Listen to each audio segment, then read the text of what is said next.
Graisse viscérale et graisse sous-cutanée. Quelles sont les différences?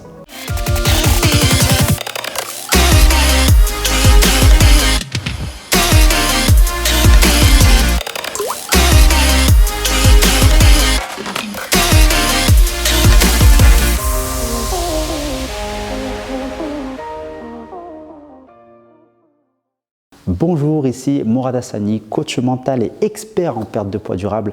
Aujourd'hui, j'aimerais t'expliquer les différences entre la graisse viscérale et la graisse sous-cutanée. Alors, avant d'aller plus loin, je t'invite à t'abonner à la chaîne si ce n'est pas encore fait, à activer la cloche pour recevoir toutes les notifications des publications de vidéos que je partage chaque semaine sur cette chaîne. Alors, je vois beaucoup de personnes qui se posent la question j'aimerais éliminer la graisse, j'aimerais perdre du gras, mais ils confondent souvent en fait les deux types de graisse, la graisse viscérale et la graisse sous-cutanée. Donc, on va aller voir en détail quelles sont les différences entre ces deux types de graisse. La graisse viscérale, donc, c'est une graisse qui s'accumule à l'intérieur de notre organisme, qui va venir en fait entourer nos organes qui régulent le métabolisme, comme le foie, le pancréas. Donc c'est une graisse qui va s'accumuler à l'intérieur de notre organisme et qui va venir entourer ou venir vraiment s'insérer autour de nos organes. Et c'est la graisse la plus dangereuse, c'est la graisse qui va avoir un fort impact sur notre santé. Et plus cette graisse viscérale est élevée, et plus on a de probabilité de développer des maladies, des grosses pathologies comme le diabète, des maladies cardiaques, des maladies comme l'hypertension, cholestérol, diabète et même certains cancers. Donc vraiment, la graisse viscérale, c'est une graisse très dangereuse et c'est la graisse pour moi qui a le plus d'impact sur l'aspect santé. Donc, comment on reconnaît du coup les personnes qui ont une graisse viscérale élevée?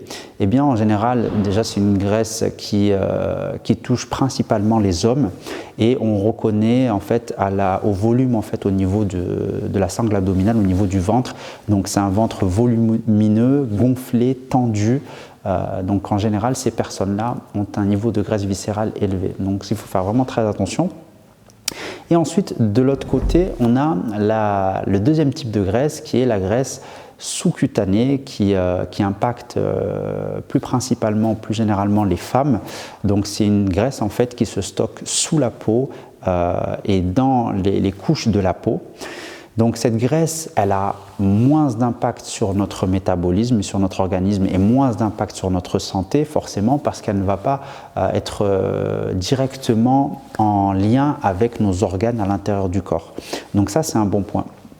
Et la graisse sous-cutanée, donc c'est ce qui va former en fait des couches d'épaisseur, des couches de graisse sous la peau, et c'est ce qui va donner cet aspect épais, cet aspect flasque, cet aspect voilà, peau d'orange, etc. Donc voilà, c'est vraiment deux types de graisse vraiment totalement distincts, c'est deux choses totalement différentes. On en a une qui a vraiment un gros impact sur l'aspect santé, c'est la graisse viscérale. Et on a l'autre qui est vraiment plutôt un impact sur l'aspect esthétique. Donc voilà, sur la peau, c'est pas très joli, mais qui n'a pas beaucoup d'impact sur l'aspect santé.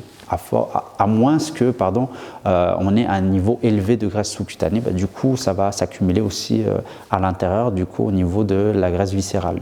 Donc voilà, plus en fait on a un niveau de gras élevé, plus on va avoir de graisse viscérale, tout simplement.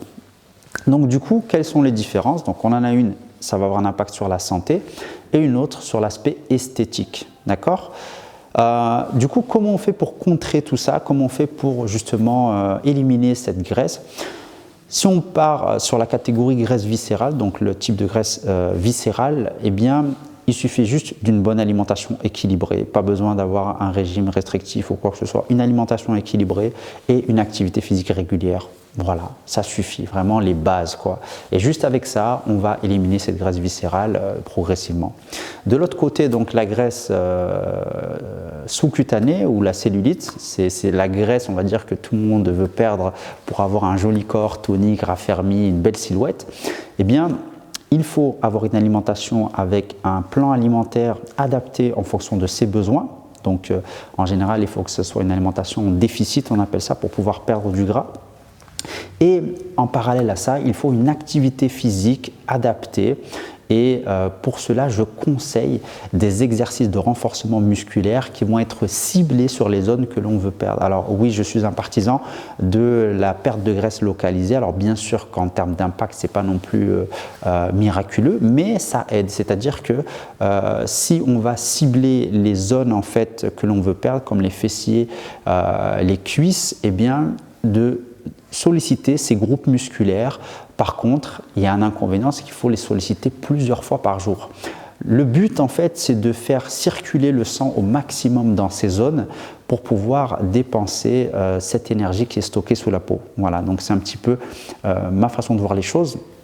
Est-ce que j'ai tort? Est-ce que j'ai raison? Je ne dis pas que j'ai absolument raison, c'est mon avis perso. Mais moi, je recommande aux personnes qui ont du gras stocké sous la peau, qui ont cet aspect flasque ou peau d'orange, eh bien, de sélectionner des exercices ciblés dans les zones qu'elles veulent perdre. Et par contre, il faut le faire plusieurs fois par jour. Donc, c'est le côté contraignant, voilà, de vraiment solliciter ces groupes musculaires de manière ciblée. Donc, alimentation avec un déficit calorique et en parallèle une activité physique avec des exercices musculaires ciblés sur les zones que l'on veut perdre. Donc, voilà. Les deux types de graisse et comment justement faire pour perdre du gras en fonction des deux cas et des deux types de graisse. J'espère que ça t'a plu, j'espère que ça t'a permis de comprendre certaines choses. Ben maintenant, à toi d'agir, à toi de passer à l'action et on se dit à très vite dans une prochaine vidéo. Pense à t'abonner si ce n'est pas encore fait, pense à activer la cloche pour ne rien rater et je te dis à la prochaine. Bye bye.